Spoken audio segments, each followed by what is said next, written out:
Assalamualaikum warahmatullahi wabarakatuh. Bismillahirrahmanirrahim.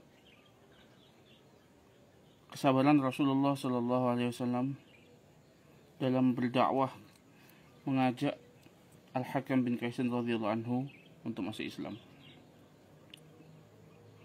Imam Ibn Sa'ad telah mengeluarkan dari Al-Miqdad bin Amr, beliau berkata, aku dahulu pernah menawan Al-Hakam bin Kaisan. Kemudian amir kami itu hendak memenggal kepalanya. Kemudian aku pun berkata, biarkan dia supaya kami bisa membawanya menghadap kepada Rasulullah Sallallahu Alaihi Wasallam. Kemudian kami pun menghadap kepada Rasulullah Sallallahu Alaihi Wasallam. Kemudian Rasulullah Sallallahu Alaihi Wasallam mulai berdakwah, mulai mengajak Al-Hakam bin Kaisan ini untuk masuk Islam. Sampai beliau ngomong lama panjang lebar ngobrol dengan Al-Hakam bin Kaisan. Kemudian Sayyidina Umar pun karena udah lama mungkin, karena udah ngobrol lama.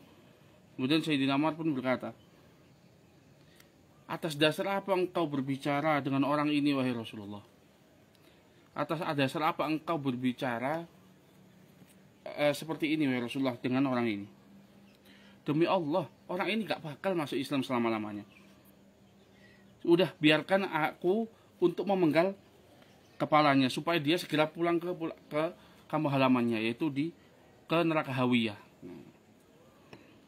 Kemudian Nabi Sallallahu Alaihi Wasallam pun tidak menggubris Sayyidina Umar sampai akhirnya Al-Hakam bin Kaisan pun masuk Islam.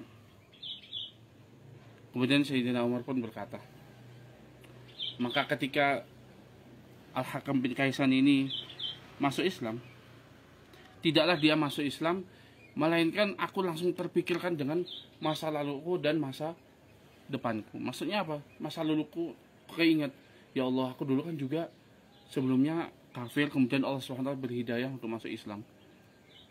Kemudian beliau juga terpikirkan masa depan. Beliau khawatir bisa aja nanti aku ini meninggal tidak dalam keadaan Islam. Na'udzubillah min dzalik. Dan aku berkata, maksudnya Sayyidina Umar berkata, kok bisa-bisanya, bagaimana bisa aku membantah Nabi Sallallahu Alaihi Wasallam pada suatu perkara yang beliau itu lebih tahu dengan perkara tersebut ketimbang aku. Kemudian aku berkata dalam hatiku, Sayyidina Umar masih berkata dalam hatiku, aku tidaklah aku melakukan membantah Nabi Sallallahu Alaihi Wasallam itu, melainkan aku menginginkan kebaikan untuk Allah dan Rasulnya.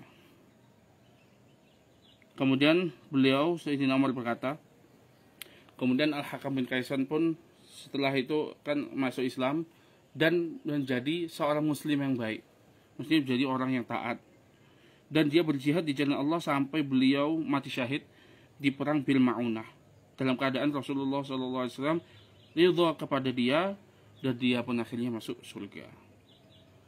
Dan menurut riwayat Imam Ibn Sa'ad juga dari Imam Az-Zuhri, beliau berkata,